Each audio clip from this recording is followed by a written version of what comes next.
قرآن كريم كلام الله فاستمعوا يا عباد الله. قرآن كريم كلام الله فاستمعوا يا عباد الله. وأنصتوا يرحمنا الله وأنصتوا يرحمنا الله وأنصتوا يرحمنا الله.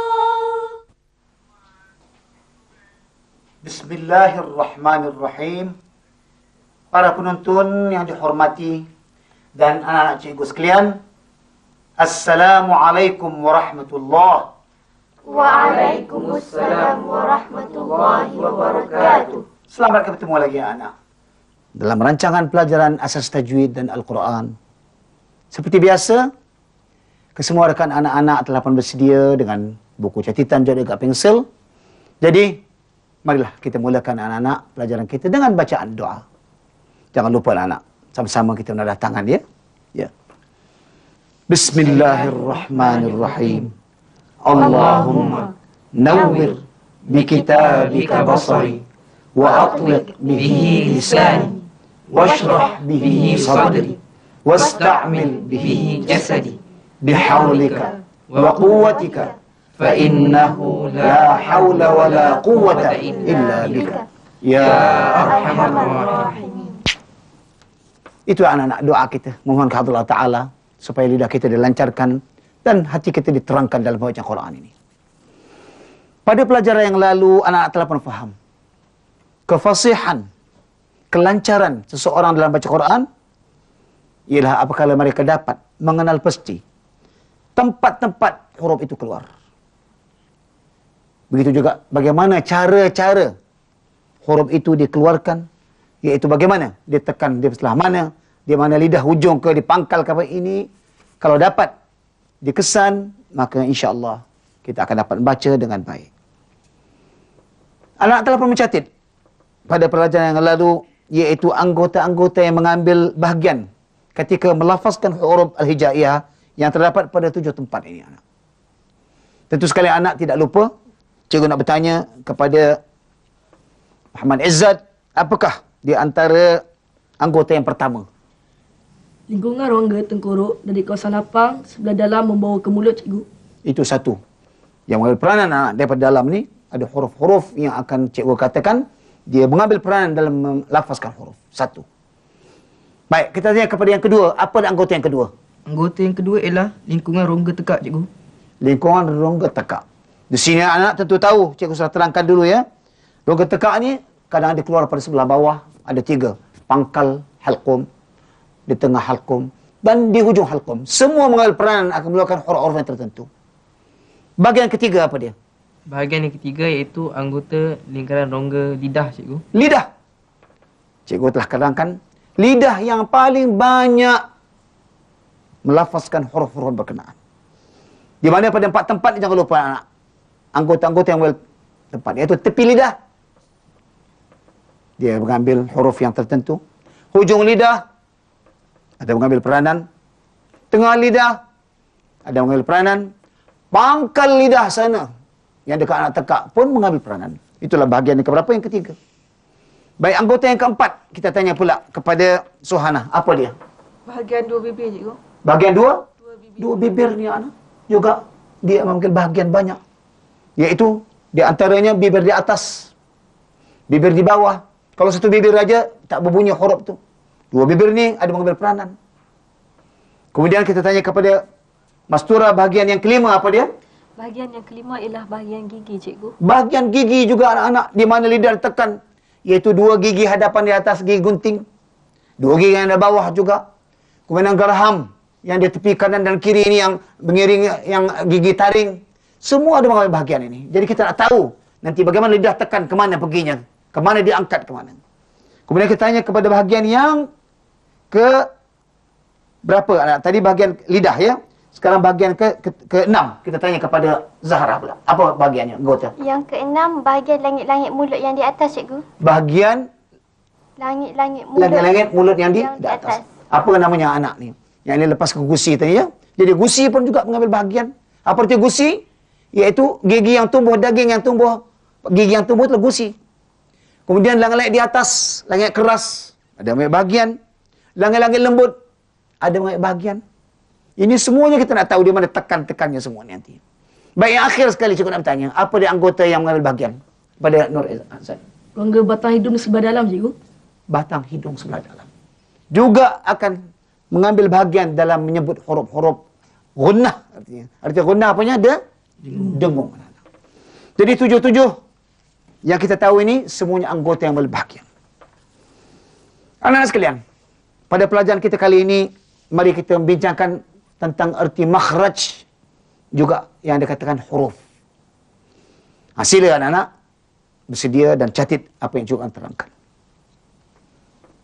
Yang pertama sekali, udara ataupun angin yang keluar daripada paru-paru kawasan lapang di sebelah dalam rongga anak, iaitu rongga mulut, iaitu kalau tanpa ada bunyi.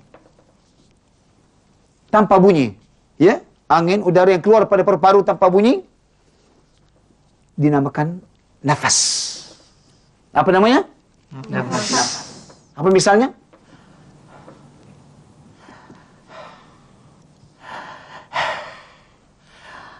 Ini nafas lah. Keluar pada paru-paru, tapi tak ada bunyi. Nafas. Satu. Yang kedua, kalau udara ni pada paru-paru juga yang keluar, kemudian diikuti dengan ada bunyi, kali ini dinamakan suara. Apa namanya? Suara. Cuba kita dengar. Itu angin dengan apa dia? Bunyi. Oh, angin dengan bunyi. Ini suara lah. Angin dengan suara. Terus dengan bunyi di suara namanya. Yang kedua, suara ini anak, kalau kita tekan pula, kemana perginya? Kita tekan dan berpegang kepada anggota-anggota yang kita sebutkan tadi itu. Anggota bibir, ataupun anggota lidah, anggota halqum. Ketika ini namanya pula huruf. Apa namanya? Huruf. Cikgu nak terangkan kali ini anak. Tentang dia kata bagaimana tekanan-tekanan dia kata. Katalah sekarang, mari kita tengok kepada grafik anak. Ya? Pangkal lidah ini, anak tahu ya pangkal lidah tadi, kita tarik dia, tekan ke bawah, tengah-tengah halqum sini. Lihat anak-anak, bagaimana cara kita menekan pangkal lidah, tarik ke bawah. Setelah tekankan suara, dia akan bunyi A. Cuba semua. Anak-anak, para penonton cuba. Cuba tarik lidah ke pangkal, kemudian sempitkan halqum ini. Cuba bunyi kata A. Cuba. Kita lihat grafik, tengok macam mana. Nampak? Pangkal lidah. Dan tekan turun ke bawah di tengah halqum. Kemudian disempitkan halqum ini. Itulah huruf Ain. Itulah. Apabila suara tekan kepada satu benda, yang anggota namanya huruf Ain yang keluar tadi. Seterusnya anak, jikalau tepi hujung lidah ni, dia tekan, dia angkat ke gigi depan di atas ni, yang hujung-hujung gigi ni. Lihat, cuba semua, cuba kata F. Ataupun Al. Keluar huruf Zal.